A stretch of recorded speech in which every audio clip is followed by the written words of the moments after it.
Hello friends, how are you. G K 2020 YouTube channel की NCERT video series में आप सभी दोस्तों का हार्दिक स्वागत है। आज के इस वीडियो में हम कक्षा 7 की एनसीईआरटी की जियोग्राफी की टेक्स्ट बुक जिसका नाम है हमारा पर्यावरण, और दोस्तों यह टेक्स्ट बुक में तीसरा अध्याय है हमारी बदलती पृथ्वी। यह अध्याय में पेज नंबर 15 से 17 पर जो इंफॉर्मेशन दी है उनको बेस बनाते हुए जो भी इंपॉर्टेंट क्वेश्चन निकल सकते थे उनको शामिल करते हुए बहुत ही खूबसूरत तरीके से हमने यह वीडियो तैयार किया है। तो वीडियो में आप लास्ट तक बने रहिए। लास्ट में कमेंट सेक्शन में जरूर बताना कि आपको यह वीडियो कैसा लगा। तो चलिए स्टार्ट करते हैं। कक्षा 7 की जियोग्राफी की टेक्स्ट बुक और तीसरा अध्याय है हमारी बदलती पृथ्वी। और दोस्तों इस वीडियो में हम इतने सारे शब्दों को समझने वाले हैं। अपक्षय, अपर्दन, निक्षेपण, जल प्रपात, चाप झील, विसर्प लूप, वितरिका, छत्रक, बालू टिब्बा, लोएस, समुद्री गुफा, तटीय मेहराब, स्टेक, समुद्र भृगु, समुद्री पुलिन, हिमनद, गहरे गर्तों, हिमनद, हिमोट, यह सारे शब्दों की इंफॉर्मेशन मैं आपको देने वाला हूं। और जियोग्राफी में आप अभी बेसिक सीख रहे हैं तो यह सारे शब्दों के बारे में आपको पता होना चाहिए। एक बार फिर से पूरी सूची में पढ़ लेता हूं, सभी के अर्थ में स्पष्ट करने वाला हूं। अक्षय किसे कहते हैं? अपर्दन, निक्षेपण, जल प्रपात, चाप झील, विसर्प लूप, वितरिका, छत्रक, बालू टिब्बा, लोएस, समुद्री गुफा, तटीय मेहराब, स्टेक, समुद्र भृगु, समुद्री पुलिन, हिमनद, गहरे गर्तों, हिमनद, हिमोट, यह सारे शब्दों को हम समझने वाले हैं। तो चलिए स्टार्ट करें। ओके, तो सबसे पहले मुख्य स्थलाकृतियों से शुरुआत करें। अपक्षय एवं अपर्दन नामक दो प्रक्रमों द्वारा दृश्य भूमि लगातार विघटित होती रहती है। दृश्य भूमि लगातार क्यों विघटित होती रहती है? यह अपक्षय एवं अपर्दन नामक दो प्रक्रमों की वजह से यह दृश्य भूमि लगातार विघटित होती रहती है। पृथ्वी की सतह पर शैलों के टूटने से अपक्षय की क्रिया होती है। हमारी पृथ्वी पर अपक्षय की क्रिया क्यों होती है? यह शैलों के टूटने की वजह से। तो भूदृश्य पर जल, पवन एवं हिम जैसे विभिन्न घटकों के द्वारा होने वाले क्षय को अपर्दन कहते हैं। तो यहाँ से भी एक क्वेश्चन बन सकता है कि अपर्दन किसको कहते हैं? तो हमें उत्तर लिखना चाहिए कि भूदृश्य पर जल, पवन एवं हिम जैसे विभिन्न घटकों के द्वारा होने वाले क्षय को अपर्दन कहते हैं। चलिए अब इस क्वेश्चन का आंसर बताइए। निम्न में से किस प्रक्रम द्वारा दृश्य भूमि लगातार विघटित होती रहती है? तो मैंने आपको बताया अपक्षय और अपर्दन, यह दोनों प्रक्रमों के द्वारा दृश्य भूमि लगातार विघटित होती रहती है। तो हमारा आंसर बन जाता है ए और बी दोनों, यानी कि सही आंसर है ऑप्शन सी। वायु, जल आदि अपरदित पदार्थ को एक स्थान से दूसरे स्थान पर ले जाते हैं। क्या यह वायु, जल अपरदित पदार्थ को एक स्थान से दूसरे स्थान पर ले जाते हैं और फल स्वरूप एक स्थान पर निक्षेपित करते हैं। अपर्दन एवं निक्षेपण के ये प्रक्रम पृथ्वी के धरातल पर विभिन्न स्थलाकृतियों का निर्माण करते हैं। एक बार फिर से बदलो कि वायु, जल आदि अपरदित पदार्थ को एक स्थान से दूसरे स्थान पर ले जाते हैं और फल स्वरूप एक स्थान पर निक्षेपित करते हैं। अपर्दन एवं निक्षेपण के ये प्रक्रम पृथ्वी के धरातल पर विभिन्न स्थलाकृतियों का निर्माण करते हैं। आगे नदी के कार्य की बात करें तो नदी के जल से दृश्य भूमि का अपर्दन होता है। जब नदी किसी खड़े ढाल वाले स्थान से अत्यधिक कठोर शैल या खड़े ढाल वाली घाटी में गिरती है तो यह जल प्रपात बनाती है। और एनसीईआरटी की टेक्स्ट बुक में यह चित्र 3.5 दर्शाया गया है। चित्र 3.5 यह दोस्तों कौन से जल प्रपात का चित्र है? नीचे कमेंट सेक्शन में जरूर बताना। आगे मैं बात करने वाला हूं कि हमारे विश्व के सबसे बड़े जल प्रपात कौन कौन से हैं। ओके, लेकिन एक बार फिर से समझ लो कि जल प्रपात कैसे बनता है। नदी के जल से दृश्य भूमि का अपर्दन होता है। जब नदी किसी खड़े ढाल वाले स्थान से अत्यधिक कठोर शैल या खड़े ढाल वाली घाटी में गिरती है तो यह जल प्रपात बनाती है। और जल प्रपात के बारे में एक अच्छी इंफॉर्मेशन क्या आप जानते हैं? यह शीर्षक से दी गई है। यह अध्याय में क्या दिया गया है कि विश्व में हजारों छोटे छोटे जल प्रपात है। सबसे ऊंचा जलप्रपात दक्षिण अमेरिका के वेनेजुएला के एंजेल जलप्रपात है। दक्षिण अमेरिका में स्थित एक वेनेजुएला कंट्री और वेनेजुएला में एंजेल जलप्रपात है जो विश्व का सबसे ऊंचा जलप्रपात है। अन्य जलप्रपात उत्तरी अमेरिका में कनाडा तथा संयुक्त राज्य अमेरिका की सीमा पर स्थित नियाग्रा जलप्रपात है। तो याद रखना चाहिए कि नियाग्रा जलप्रपात दोस्तों कौन से दो देशों की सीमा पर स्थित है? एक है कनाडा और दूसरा है संयुक्त राज्य अमेरिका। लेकिन यह किस देश में स्थित है? उत्तरी अमेरिका में। ओके। और अफ्रीका में जाम्बिया एवं जिम्बाब्वे की सीमा पर स्थित विक्टोरिया जलप्रपात, यह भी दोस्तों नाम चिन्ह जलप्रपात है। तो हमें एंजेल जलप्रपात, नियाग्रा जलप्रपात एवं विक्टोरिया जलप्रपात के बारे में यह बेसिक इंफॉर्मेशन होनी चाहिए कि यह किस महाद्वीप में स्थित है। तो देखो, विश्व में हजारों छोटे बड़े जलप्रपात है। सबसे ऊंचा जलप्रपात दक्षिण अमेरिका के वेनेजुएला का एंजेल जलप्रपात है। अन्य जलप्रपात उत्तरी अमेरिका में कनाडा तथा संयुक्त राज्य अमेरिका की सीमा पर स्थित नियाग्रा जलप्रपात है और अफ्रीका में जाम्बिया एवं जिम्बाब्वे की सीमा पर स्थित विक्टोरिया जलप्रपात है। तो अब मैं लगातार 3 क्वेश्चन पूछने वाला हूं। चलिए, यह क्वेश्चन का आंसर बताइए। जब नदी किसी खड़े ढाल वाले स्थान से अत्यधिक कठोर शैल या खड़े ढाल वाली घाटी में गिरती है तो यह क्या बनाती है? यह जलप्रपात बनाती है। क्या? जलप्रपात। तो सही आंसर है ऑप्शन ए। चलिए, इस क्वेश्चन का आंसर बताइए। निम्न में से कौन सा जलप्रपात विश्व का सबसे ऊंचा जलप्रपात है? कौन सा जलप्रपात विश्व का सबसे ऊंचा जलप्रपात है? तो सही आंसर है एंजेल जलप्रपात, जो विश्व का सबसे ऊंचा जलप्रपात है। कौन सा? एंजेल जलप्रपात। नियाग्रा जलप्रपात कौन से 2 शहरों की सीमा पर स्थित है? नियाग्रा जलप्रपात कौन से 2 देशों की सीमा पर स्थित है? तो मैंने आपको बताया कि यह कनाडा तथा संयुक्त राज्य अमेरिका, यह 2 देशों की सीमा पर यह नियाग्रा जलप्रपात स्थित है। लेकिन यह क्वेश्चन पूछ लिया जाए कि विक्टोरिया जलप्रपात कौन से 2 देशों की सीमा पर स्थित है? तो यह विक्टोरिया जलप्रपात दोस्तों कौन से 2 देशों की सीमा पर स्थित है? याद रखना, जाम्बिया व जिम्बाब्वे, यह दोनों देशों के बीच जो सीमा बनती है वहां पर यह विक्टोरिया जलप्रपात स्थित है। आपके कितने क्वेश्चन सही हुए? मैंने 4 क्वेश्चन पूछे, इनमें से शायद आपके 2 या 3 क्वेश्चन सही होंगे। तो एक बार फिर से देख लो कि जब नदी किसी खड़े ढाल वाले स्थान से अत्यधिक कठोर शैल या खड़े ढाल वाली घाटी में गिरती है तो यह जलप्रपात बनाती है। कौन सा जलप्रपात विश्व का सबसे ऊंचा जलप्रपात है? एंजेल जलप्रपात। नियाग्रा जलप्रपात कौन से 2 देशों की सीमा पर स्थित है? कनाडा तथा संयुक्त राज्य अमेरिका। और विक्टोरिया जलप्रपात कौन से 2 देशों की सीमा पर स्थित है? तो जाम्बिया एवं जिम्बाब्वे की सीमा पर स्थित है। आगे बात करें तो जब नदी मैदानी क्षेत्र में प्रवेश करती है तो वह मोड़दार मार्ग पर बहने लगती है। क्या? यह जब नदी मैदानी क्षेत्र में प्रवेश करती है तो नदी मोड़दार मार्ग पर बहने लगती है और नदी के इन्हीं बड़े मोड़ों को विसर्प कहते हैं। इसके बाद विसर्पों के किनारों पर लगातार अपर्दन एवं निक्षेपण शुरू हो जाता है। क्या? यह जो विसर्पों का किनारा है यहाँ पर लगातार अपर्दन एवं निक्षेपण शुरू हो जाता है और विसर्प लूप के सिरे निकट आते जाते हैं। एक बार फिर से पढ़ लो कि जब नदी मैदानी क्षेत्र में प्रवेश करती है तो वह मोड़दार मार्गों पर बहने लगती है।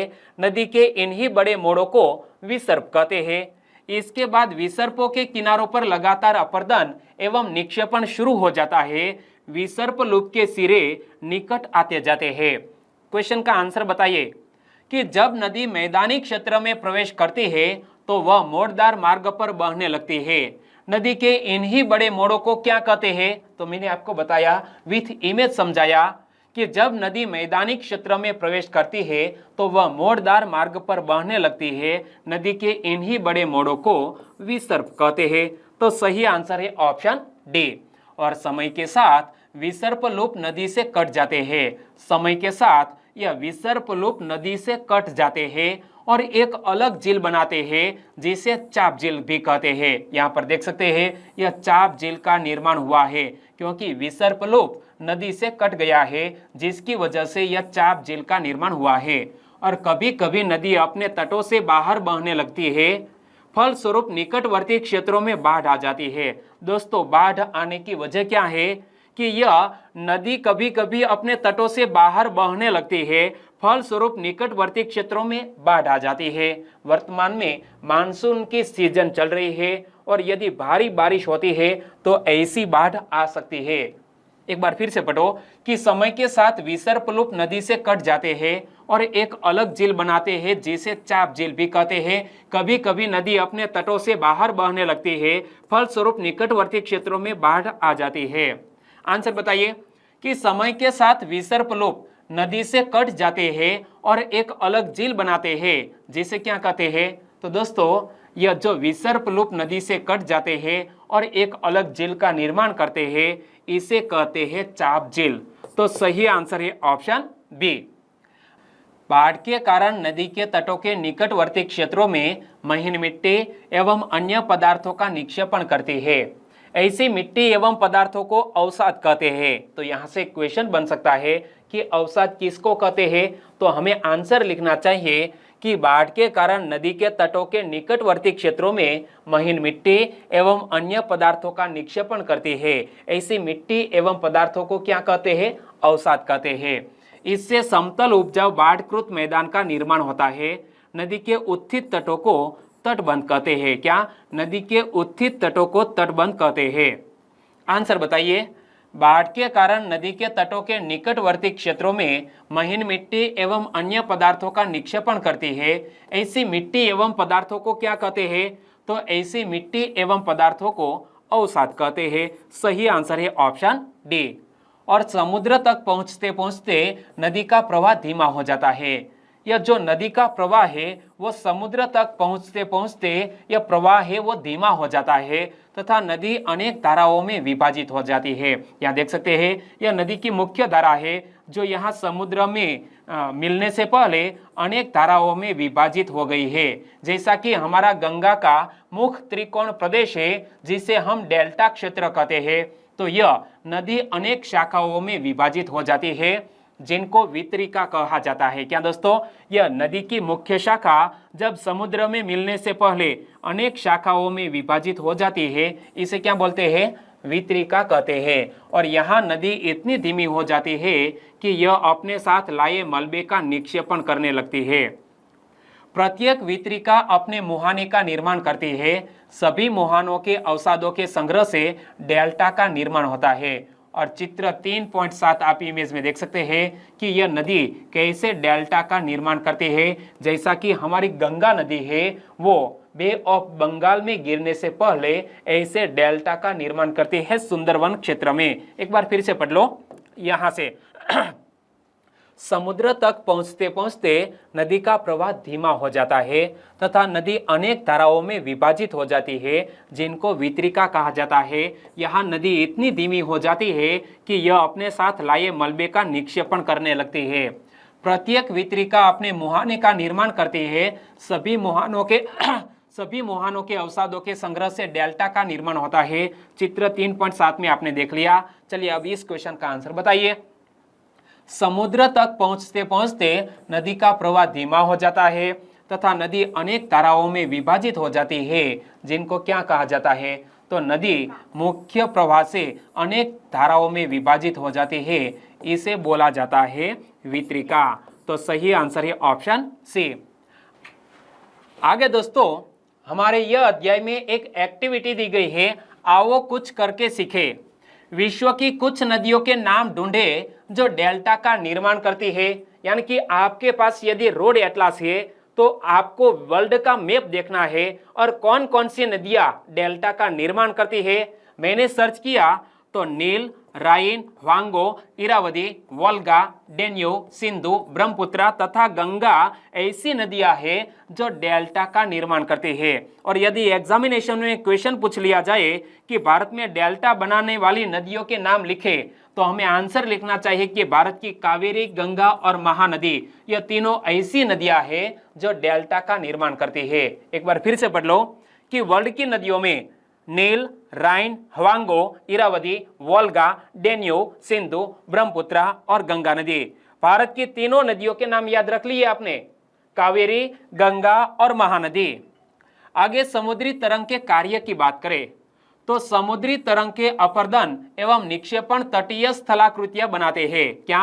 यह समुद्र की जो लहरें हैं, लहरों की वजह से अपर्दन एवं निक्षेपण होता है, जिनकी वजह से तटीय स्थलाकृतियां बनती है। समुद्री तरंगे लगातार शैलों से टकराती रहती है, जिससे दरार विकसित होती है। समय के साथ यह बड़ी और चौड़ी होती जाती है। क्या? यह जो दरार विकसित होती है वो समय के साथ बड़ी और चौड़ी होती जाती है। इनको क्या कहते हैं? समुद्री गुफा कहते हैं। यहाँ पर इमेज में आप देख सकते हैं कि यहाँ पर समय के साथ एक दरार हुई, दरार बड़ी और चौड़ी होती गई और समुद्री गुफा का निर्माण हुआ। और इन गुफाओं के बड़े हो जाने पर इनमें केवल छत ही बचती है, जिससे तटीय मेहराब बनते हैं। क्या? यह धीरे धीरे समुद्री गुफा बड़ी हो जाती है और बाद में तटीय मेहराब बन जाता है, क्योंकि ऊपर केवल छत ही बचती है। लगातार अपर्दन छत को भी तोड़ देता है। क्या? यह लगातार अपर्दन जो होता रहता है, जिसकी वजह से यह छत भी टूट जाती है और केवल दीवारें बचती है। दीवार जैसी इन आकृतियों को स्टैक कहते हैं। यहाँ आप देख सकते हैं कि यहाँ धीरे धीरे यह अपर्दन की वजह से यह जो दीवार है वो पूरी तरह नष्ट हो जाती है और केवल स्टैक ही बचते हैं। और समुद्री जल के ऊपर लगभग ऊर्ध्वाकार उठे हुए ऊंचे शैलीय तटों को समुद्र भृगु कहते हैं। समुद्री तरंगे किनारों पर अवसाद जमा कर समुद्री पुलिन का निर्माण करती है। तो यहाँ 2 से 3 ऐसे शब्द है जो आप पहली बार सुन रहे हैं कि समुद्री पुलिन, समुद्र भृगु या स्टैक किसको कहते हैं। तो एक बार फिर से पढ़ लो कि लगातार अपर्दन छत को भी तोड़ देता है और केवल दीवारें बचती है। दीवार जैसी इन आकृतियों को क्या कहते हैं? स्टैक कहते हैं। और समुद्री जल के ऊपर लगभग ऊर्ध्वाकार उठे हुए ऊंचे शैलीय तटों को समुद्र भृगु कहते हैं। समुद्री तरंगे किनारों पर अवसाद जमा कर समुद्री पुलिन का निर्माण करती है।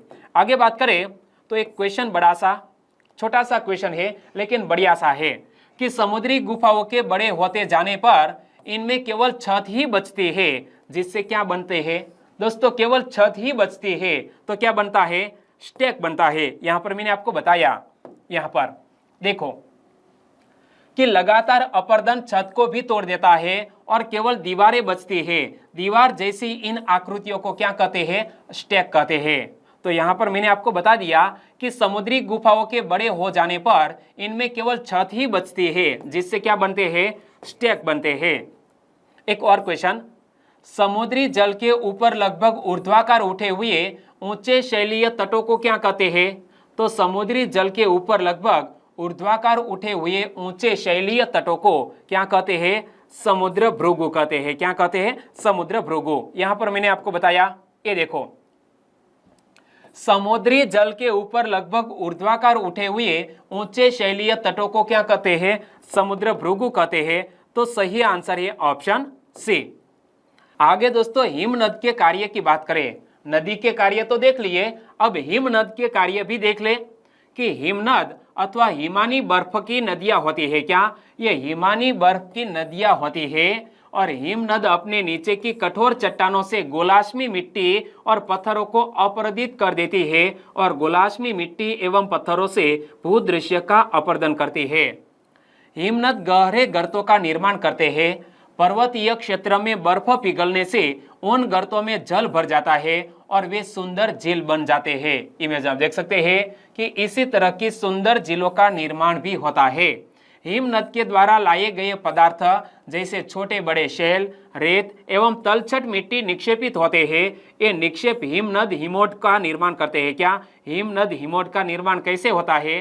तो यहाँ से एक बार फिर से पढ़ लो कि हिमनद गहरे गर्तों का निर्माण करते हैं। पर्वतीय क्षेत्र में बर्फ पिघलने से उन गर्तों में जल भर जाता है और वे सुंदर झील बन जाते हैं। हिमनद के द्वारा लाए गए पदार्थ जैसे छोटे बड़े शैल, रेत एवं तलछट मिट्टी निक्षेपित होते हैं। ये निक्षेप हिमनद हिमोट का निर्माण करते हैं। आगे पवन के कार्य की बात करें तो क्या आपने कभी रेगिस्तान देखा है? बालू टिब्बे के कुछ चित्र एकत्र करने का प्रयास कीजिए। यानी कि आपको एक एक्टिविटी दी गई है कि आपने कभी रेगिस्तान देखा है और रेगिस्तान में बालू टिब्बे होते हैं, तो बालू टिब्बे के चित्र एकत्रित करने की एक्टिविटी आपको करनी चाहिए। रेगिस्तान में पवन अपर्दन एवं निक्षेपण का प्रमुख कारक है। क्या यह रेगिस्तान में पवन अपर्दन एवं निक्षेपण का प्रमुख कारक है? रेगिस्तान में आप छत्रक के आकार के शेल देख सकते हैं जिन्हें सामान्यतः छत्रक शेल कहते हैं। आंसर बताइए।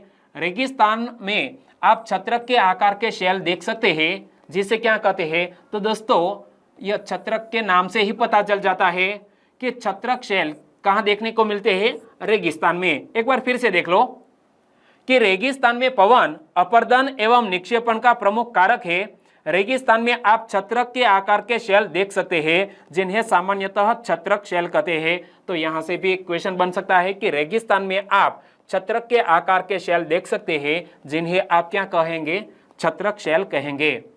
तो पवन शेल के ऊपरी भाग के अपेक्षा निचले भाग को आसानी से काटती है। क्या यह जो पवन तेज रफ्तार से रेगिस्तान में बहती है तो यहाँ हमारा जो यह ऊपरी हिस्सा है, शेल का ऊपरी हिस्से को काटने के बदले यह नीचे के हिस्से को काटती है पवन, और इसीलिए ऐसी शेल के आधार संकीर्ण एवं शीर्ष विस्तृत होते हैं। क्या इसके जो आधार है वो संकीर्ण और ऊपरी हिस्सा है वो विस्तृत होता है। पवन चलने पर यह अपने साथ रेत को एक स्थान से दूसरे स्थान पर पहुंचाती है। जब पवन का बहाव रुकता है तो यह रेत गिरकर छोटी पहाड़ी बनाती है।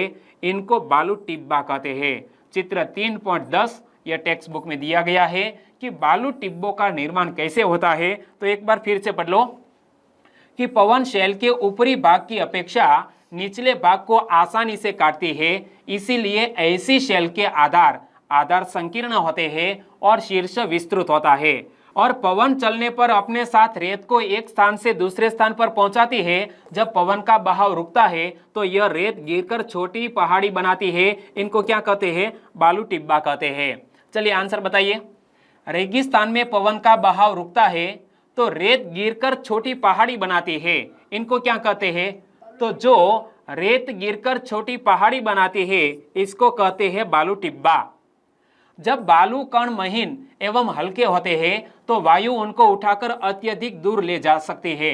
जब ये बालू कण विस्तृत क्षेत्र में निक्षेपित हो जाते हैं तो इसे लोएस कहते हैं। और चीन में विशाल लोएस निक्षेप पाए जाते हैं। किस देश में? चीन देश में विशाल लोएस निक्षेप पाए जाते हैं। तो ऐसा भी क्वेश्चन सामने आ सकता है कि निम्न में से किस देश में विशाल लोएस निक्षेप पाए जाते हैं? तो विशाल लोएस निक्षेप पाए जाते हैं चीन देश में। सही आंसर है ऑप्शन डी। तो यहाँ हमने कक्षा 7 की एनसीईआरटी की भूगोल की जो टेक्स्ट बुक है इसका तीसरा अध्याय पढ़ा। तीसरे अध्याय के तीसरे पार्ट में हम अभ्यास के जो क्वेश्चन है उनको सॉल्व करेंगे। वीडियो वाकई में अच्छा लगा है और जो भी कुछ महत्वपूर्ण शब्दावली मैंने आपके सामने रखी आपकी समझ में आ गया है तो वीडियो को लाइक करें और आपके दोस्तों को फेसबुक, व्हाट्सएप या टेलीग्राम के जरिए इस वीडियो की लिंक शेयर करना मत भूलिएगा। कल मिलेंगे एक नए वीडियो के साथ, तब तक के लिए टेक केयर एंड जय हिंद।